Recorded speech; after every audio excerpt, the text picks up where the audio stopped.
sorry. That's a word from back when I was younger. I'm very nervous, excuse me. I don't like public speaking at all. So anyway, my concerns are many. I want to thank the gentleman that spoke earlier. He was articulated some of those much better than I would have. But one of them is parking.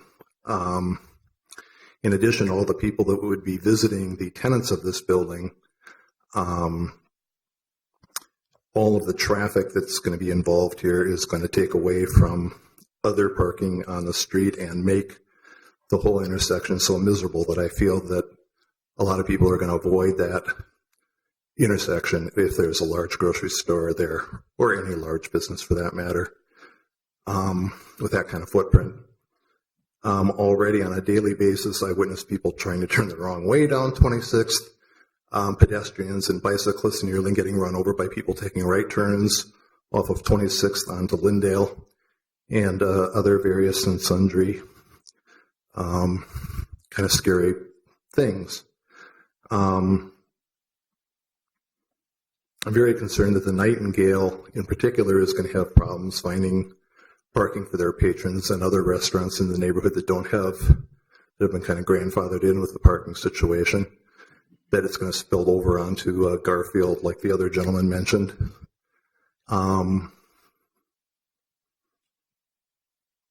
I think piling that much traffic out onto 26th Street, my understanding is that an Aldi's is the tenant. A lot of those people that are going to shop there are going to be from outside the area, and it's just going to create what I think is just an unconscionable amount of additional traffic. And at the risk of the safety of people in the area. I'm not going to go into all my concerns about aesthetics of having a huge building in the middle of the block, but because the proposal is for the largest building between Lake Street and Franklin, it kind of feels to me like if these fingers here are the skyline, there's going to be this one thing in the middle that sticks up.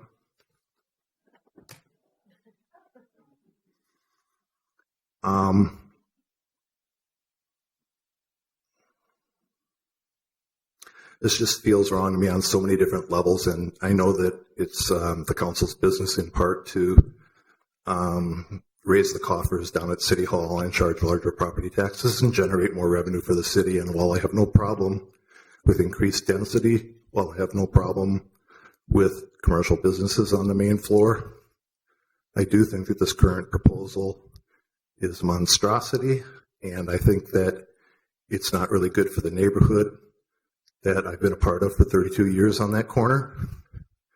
And I would just ask the council to maybe consider other things other than the money it might generate for the city by allowing it to go through as it is. And I appreciate your letting me take the time here. Like I said, I'm just really nervous. I don't do this well. Thanks. All right, thank you. And do we have any other speakers on this item? Yes, please state your name and address for the record. I'm Jerry Norbeck. I'm a co-owner of one of the buildings at 2624 Lyndale. We had sent this email to Aaron, and Aaron, I noticed that in your presentation, you didn't say how many negative comments you've received. There's two letters. I do apologize for that oversight. There's two letters in the addendum packet, the one that you received, the one that you sent, and then one from William Wells. Okay.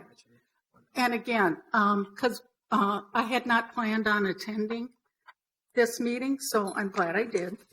And I also am very nervous, so forgive me.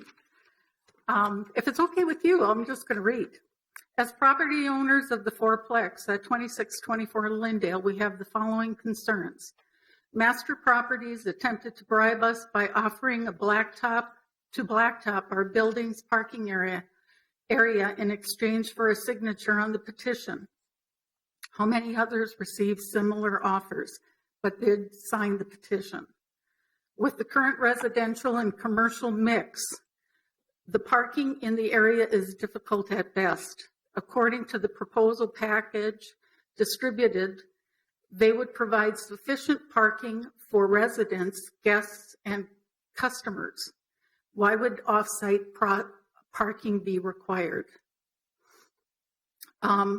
Possible increases in problems caused by semis making deliveries to the proposed commercial tenants. Currently, our renters, and again, we're on 26th next to French Meadow, we have to deal with issues of increased noise levels, smelly trucks, blocked access on 26th or 27th, blocked alley access to leave our building. Probable damage to 100-year-old buildings. We have a fourplex that the city designated as a historic building, and we're wondering, are there any plans if there is damage to the brick or to the interior plaster to be compensated or taken care of? Because again, they're going to be digging down 2 stories. Possible damage to the city infrastructure, the gas, the water, the sewer, and possible groundwater. Loss of our tenants' ability to see the city skyline. Loss of affordable housing in the neighborhood and economic diversity because of that. Loss of permeable soil and green space to our neighborhood. Choice of the commercial tenant. Aldi is worldwide known to damage existing grocery businesses. According to the information provided to us by Masters Properties, the 2 largest grocers in England nearly went out of business after Aldi's came to the UK. What will happen to our grocers? The Wedge, Lunds and Byerly's, Kowalski's, Cub. We do not want our neighborhood to lose the choice of grocers. By contrast, Aldi here in the metro provides less fresh produce, limited organic meats, produce, and local products, and are extremely reliant on processed foods. There is nearly non-existent customer assistance due to an extremely small visible workforce and no opportunity for workers. Thank you. All right, thank you. Are there any other speakers? We need to make sure everyone can speak once, so please. Well, he spoke already, so you can come to the microphone and state your name and address for the record. Hi, my name is Phil Schwartzberg. I own a home at 2529 Garfield, and I also own a fourplex immediately across the street at 2534 Garfield. And my primary concern with the project is really its size. It's very large. It's much larger than the existing apartment buildings of the older construction. They're like 3.5-story tall. There are 2 of them at the intersection of 26th and Garfield on the 2500 block. And it would be nice to see a building that was more in keeping with that kind of height. Because I think that the neighborhood, it just sort of feels nice when that's already the sort of existing biggest building in the neighborhood, unless you go further south and see Lime, which is really huge and frankly very ugly. I worry about parking issues. My tenants already who live in my fourplex, there are only a couple of parking spaces in the back of that building, so the rest have to find off-street parking. That block is full every night. It's not going to get any better, unfortunately. So that means that my tenants might find that they can't park when they get home. And a bunch of them are working the service industry. So they get home late. And it's a drag if they can't park, on their own block. It's not a problem for me. I have off-street parking, so at my home. My biggest concern, though, is just the height of the building. The other issues of the setbacks don't bother me so much, although I would prefer to see them a little further back so that there could be a little bit more green space maintained, because there's so little of it already in certain areas, and it's just going to get less and less. I mean, Lindale has a lot of smaller buildings currently on it, especially on that block. The 4 houses that are going to be demolished do have green space. That'll obviously be gone. I understand that's okay. I'm in favor of adding more density to the city. The question is just at what point do you decide that it's too much? And currently, the way I see it, it's still a little too much. I like the fact that they've scaled it down somewhat, and I prefer the use of the new building materials that they've showing us are, I think, much more attractive than the previous ones. And the U shape is nice that they've added that as well. But I still would like to see a little bit more green space maintained so that those people who are now hopefully walking more and more on Lindale can actually have more of that. So anyway, thank you very much. All right, thank you. And is there anyone else who would like to speak? Yes, please state your name and address for the record. My name is David Tower. Full disclosure, I'm the owner of one of the properties that it's actually the final property on the south side of the development. And the main thing I wanted to say is I think that this development is actually the right thing for the neighborhood. Really, like financially, I would actually be better off if this development fell through, just based on money that's already come. And the purchase agreement was signed about 2.5 years ago. So based on prices of home values in the neighborhood, I would actually probably end up ahead of the curve if it fell through. But I think this is the type of thing that makes me want, we'll never stew. I always think you're going to be all right until you're standing up. This is the type of thing that actually continues to make me want to look in this neighborhood to find something down the road. When I originally bought the house, I envisioned living in it. It was about 10 years ago. And I've worked in Uptown for 10 years. I'm always in the area. And this is the kind of thing that I think we need more of on Lindale. Addressing the issue of the height. There's been a few houses I've noticed go up, actually on the side streets. One of them was on Lindale, but I think another one was over on Bryant that I believe are about 4 stories tall. And they stick out pretty heavily just based on being constrained by the houses on either side of them. And I think just looking at the plans and previous plans and new plans, I think this would fit in really nicely to the area. And this is, like I said, this is the type of thing that actually makes me continue to search for something close by to actually move back into the neighborhood. So, thank you. Right, thank you. And actually, I'm not sure we got your name and address. David Tower. Okay, and your address for the record. What was that? Could The you say rental your address? address? 2621 Lindale. Okay, Thank you. Is there anyone else who would like to speak? If there is no one, I'll close the public hearing. Everyone just gets to speak once. I apologize.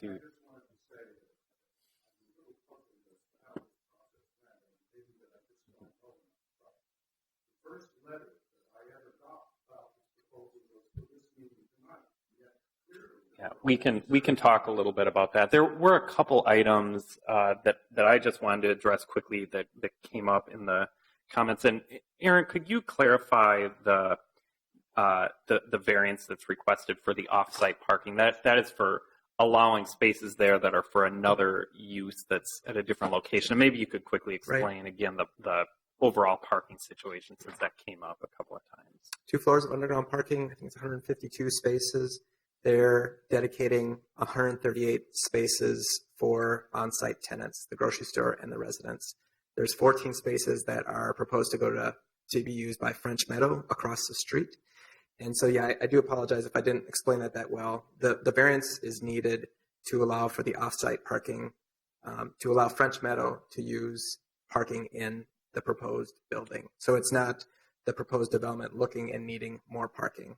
It's someone else wanting to use parking in the proposed project. That's what requires the variance. Okay, thanks. And we also heard some comments about whether or not the signatures were obtained in Minneapolis. There's a requirement that in order to change zoning from residential to commercial, signatures of nearby property owners need to be obtained. Could you just explain a little bit? It's my understanding that the city attorney has determined that those signatures were in fact obtained and documented. That's correct. Yeah, I try to take try to do the smallest amount possible there. And to allow our expert, our city attorney, to do that review, and that's going with maps provided by Hennepin County, looking at the underlying platting, and that will determine how many signatures are required. And based on our city attorney's review, it was that all the signatures were validated, and that they did have the 2/3 or the proper amount of signatures to even allow this public hearing to happen, because that is one of the requirements to make it a complete application. All right. And Commissioner Lupke-Peer and then Commissioner Slack, we have some questions of staff.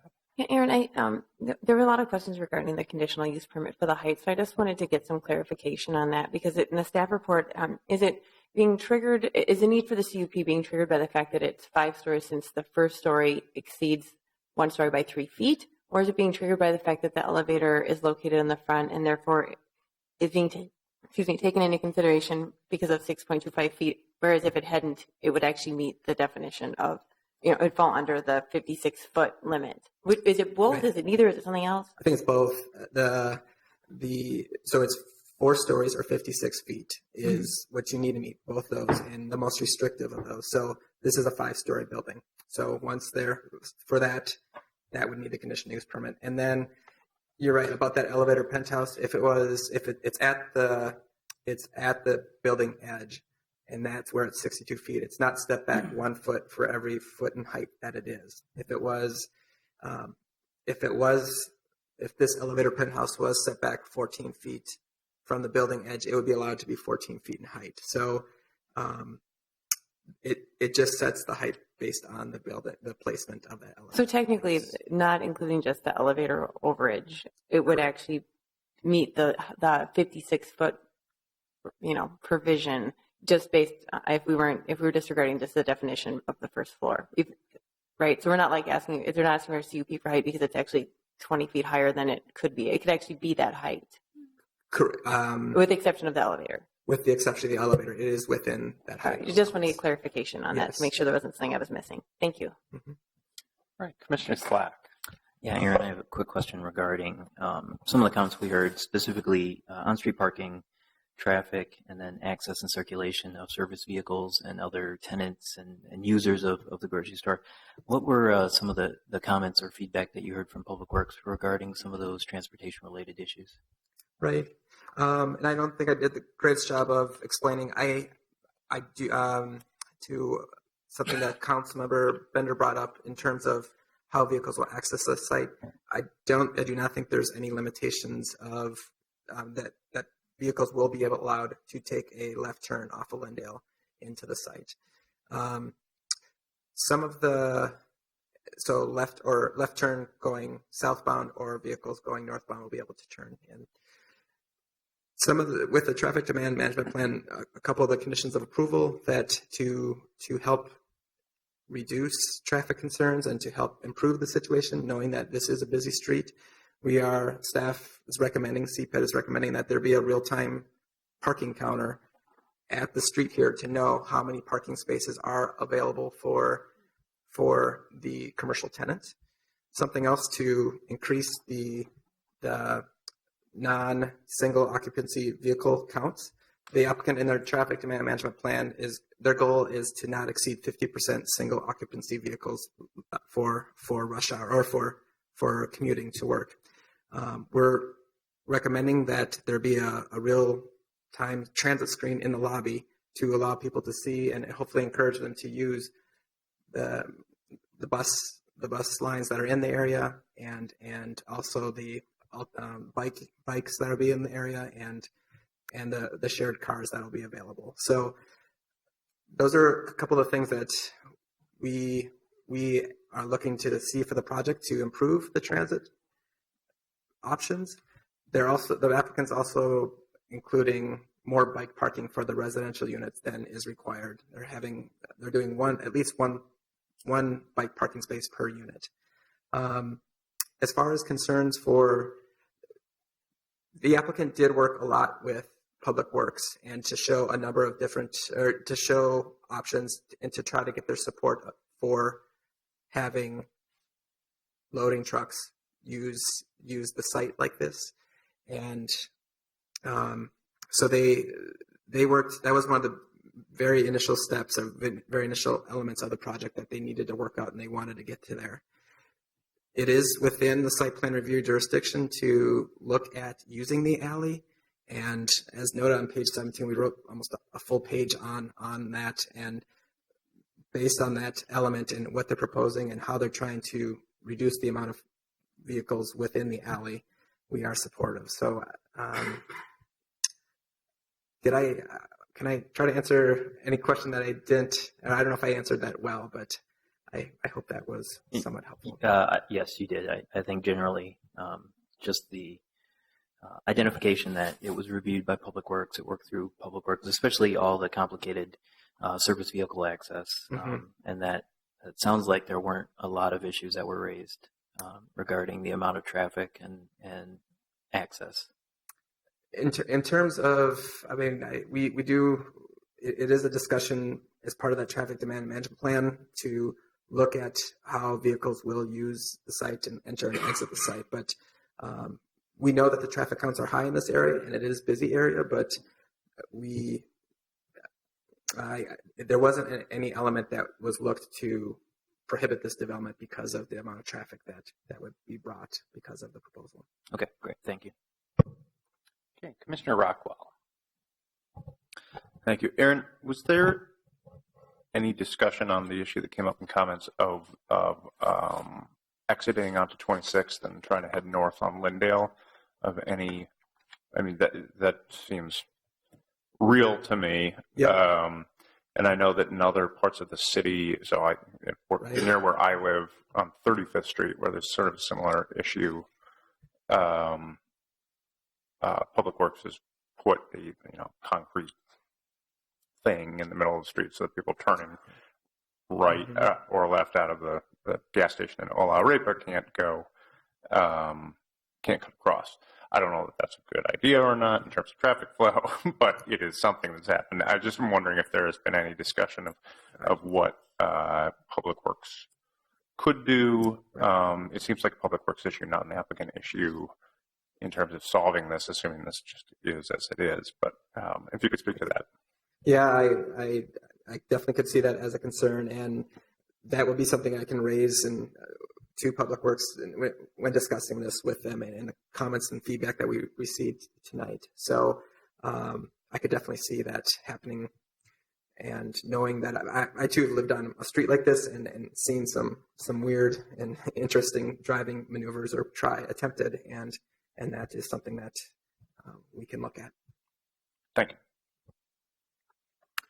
Okay, are there any further questions of staff? If there are none, Commissioner Magrino. If you have another comment or would like to start us off with a motion, that's fine too. Not quite ready for motions yet. I just wanted to make the general comment. We did talk a lot about the parking for the grocery store at committee of the whole, both times this came before us. And I really, I'm a member of the Wedge and live in Loring Park and walk to the Wedge fairly regularly. And it is kind of a nightmare trying to walk on that street with people turning off Lindale both directions. But people drive to the Wedge from Hopkins. And I mean, that is much more of a destination than I imagine this will be. There's multiple other Aldis in Minneapolis. If you really want to drive to Aldi's and you want it to be easy, I'd have to imagine, if you live in Longfellow or some other part of the city, you'd probably just go to one of the ones where it is a little bit easier to drive to. I said that to the applicant that I didn't think they probably needed as much parking as they had, but that's something that the tenant wants. And so it's good that we're talking about it, especially the circulation. I don't see a ton of people driving to the store. I think a lot of people are going to walk from Lowry Hill East and they're going to walk from Whittier. It just seems like, I don't know, just general comment before we get into motions. All right. Thank you. Commissioner Kronzer. I have a question for the applicant. Can you talk about what your plan is for surveying existing buildings before construction and what your thoughts are about construction and digging relatively close to some older houses and buildings?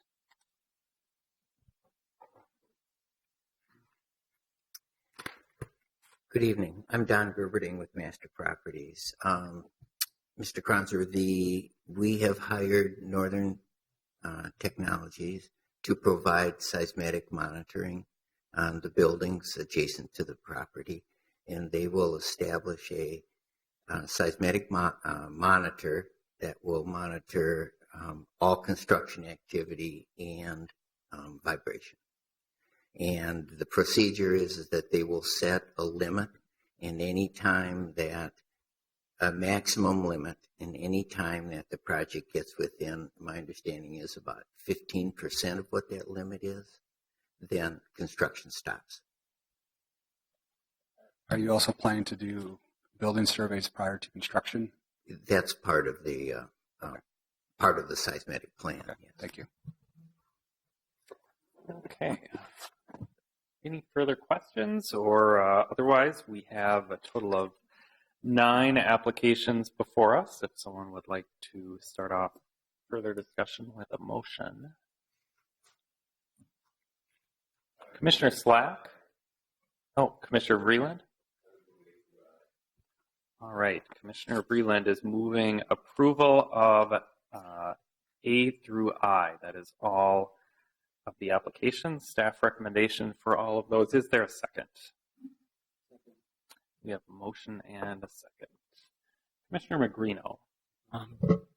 Friendly amendment. I wanted to change in item I, site plan review, condition 7, from CPED encourages the applicant to continue to work with Public Works and so on, to the applicant shall work with Public Works and Metro Transit to run electricity to the bus shelter. I think we talked about that a little bit at committee of the whole, and applicant sounded amenable to that. So I think we might as well get it in as a condition rather than a recommendation.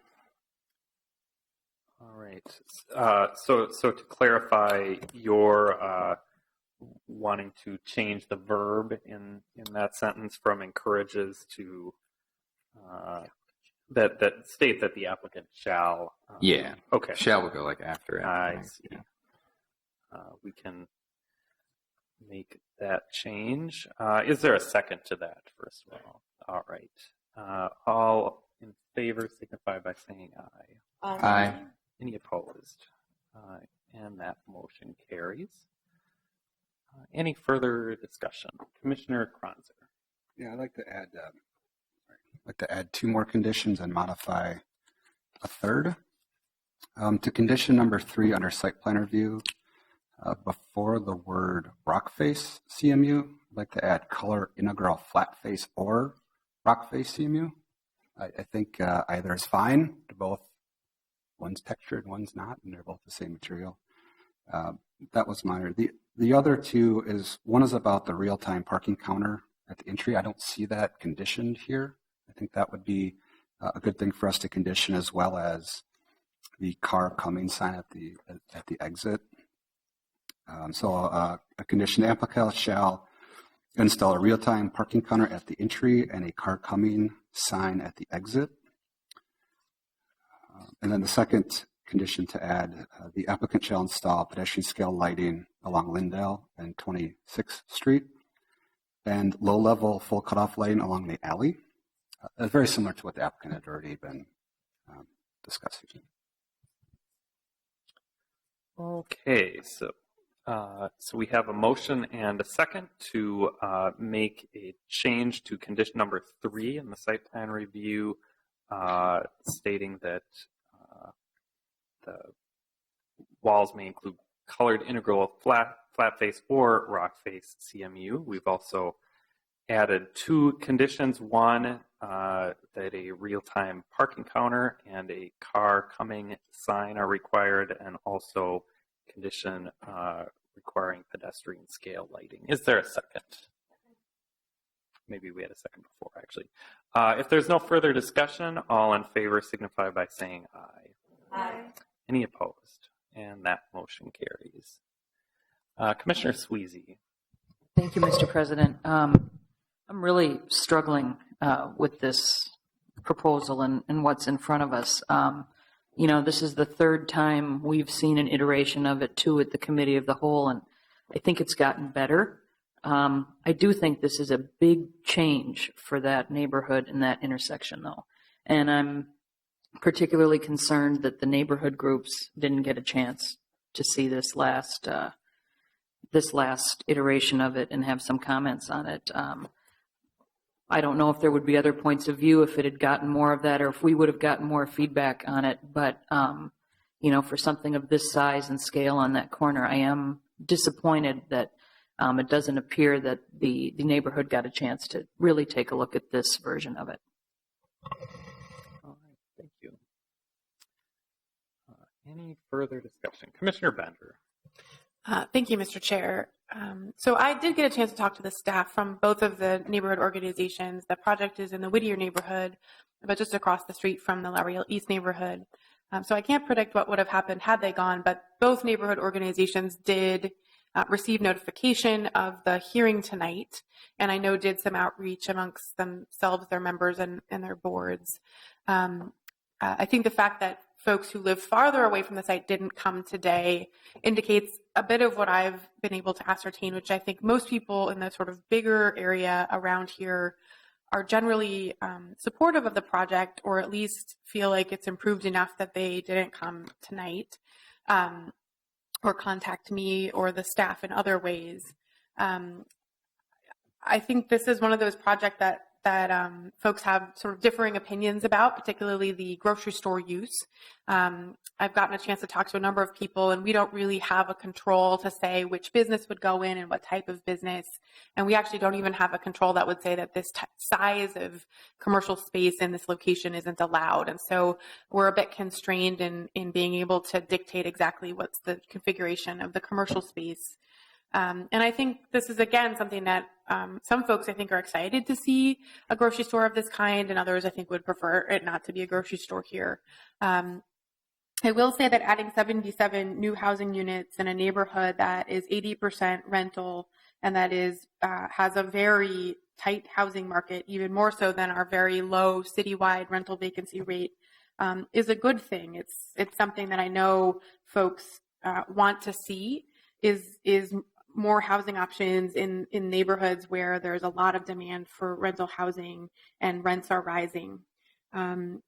So, I think overall the project has improved to the point that I will support it today, although I do continue to invite comments from folks, and I think it would be probably appreciated for the project team to go and present those final details to folks if the timing works out with the neighborhood meetings with the holidays coming up. So I will say again that the dramatic improvement of the design of the building is very notable. It's kind of unfortunate we had to take so long. This project has been out there for a very long time. So I'm pleased to see the changes that were made.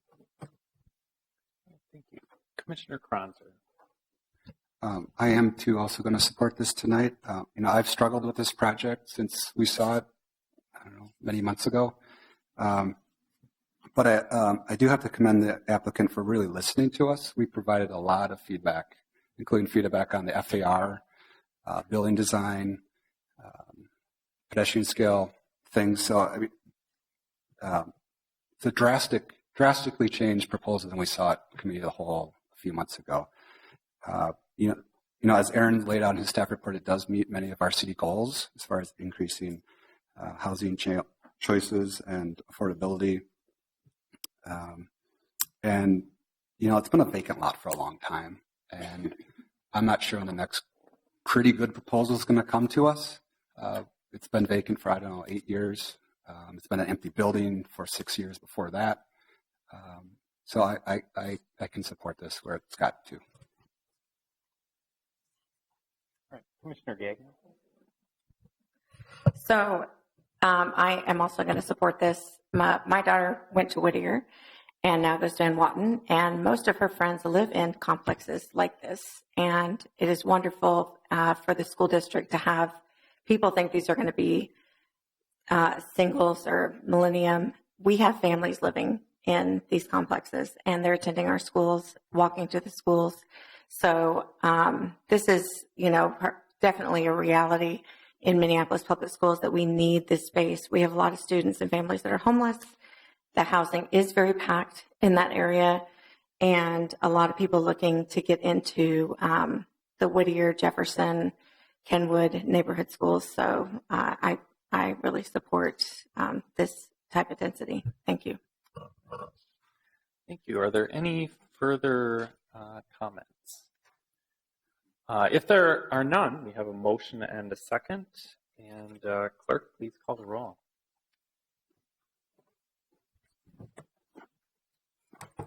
Thunder? Aye. Gagnon? Aye. Kranzer? Aye. Lipke-Fear? Aye.